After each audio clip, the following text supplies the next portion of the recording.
Bonjour à toutes et à tous, bienvenue dans le JT.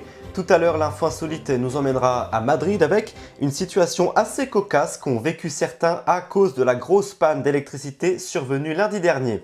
Avant ça, on regarde les couleurs du ciel pour demain. Avec un temps assez pluvieux sur la plupart des régions, des orages sont attendus sur la façade méditerranéenne et la Corse, des éclaircies sont tout de même possibles dans le nord. On attend 9 degrés pour Cherbourg et Chambéry, 11 pour Lille, Paris et Limoges, 15 à Toulouse et jusqu'à 19 degrés pour la Corse. Et après le beau temps, place donc à la pluie et ce n'est pas tombé en petite quantité hier. Par endroits, les grêles se sont même invitées, c'est le cas notamment à Paris. Non pas sans conséquences, chute d'arbres, inondations, mais heureusement pas de victimes. Retour sur cette journée avec Marion Delpech. Un platane foudroyé s'est abattu sur ses voitures en plein Paris, à quelques mètres seulement de la fenêtre de Christina. C'est horrible, c'est horrible. Vous avez eu peur ? Beaucoup, beaucoup. Jamais voir une chose comme ça. Un arbre a tombé. En quelques minutes, hier après-midi, la tour Eiffel disparaît sous le déluge qui s'abat sur la capitale. Les sols deviennent blancs, recouverts de grêlons de 2 à 3 cm de diamètre, surprenant tous ceux qui profitaient jusqu'alors de températures estivales. En l'espace de 10 secondes, il s'est mis à pleuvoir d'un coup, beaucoup de grêlons à la fois en plus. C'était vraiment impressionnant. Des inondations ont temporairement bloqué 4 stations de métro, mais ce violent orage de grêle n'a pas fait de blessés dans la capitale.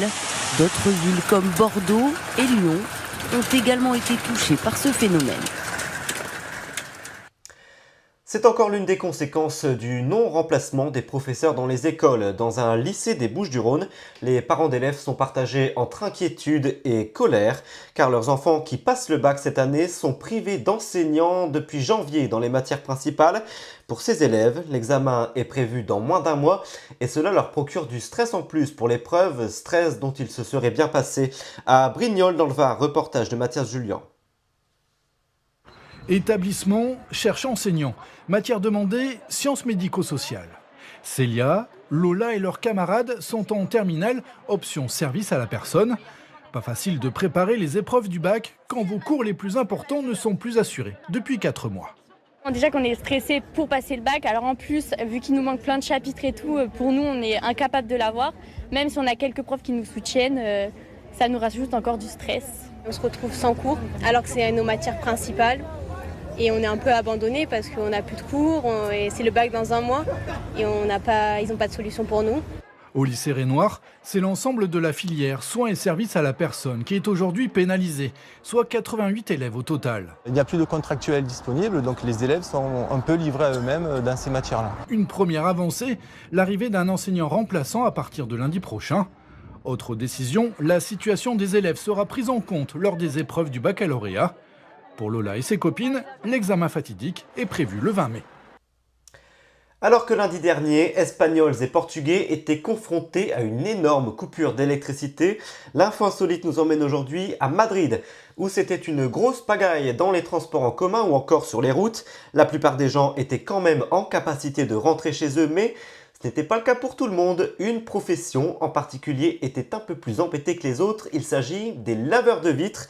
C'est le cas de Ruben, un Espagnol de 58 ans qui était en train de nettoyer les vitres de la tour Emperador Castellana, l'une des plus hautes de Madrid, lorsque le moteur de sa grue a lâché.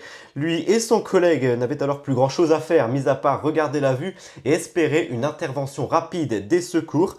Pendant ce temps-là, ils se sont rendus compte que d'autres collègues à eux étaient eux aussi coincés sur un autre immeuble de la ville. Ils sont restés bloqués pendant 4 heures à plus de 100 mètres de haut pour Ruben et son collègue. Grâce à une intervention des secours, ils ont tous fini sains et saufs, fort heureusement.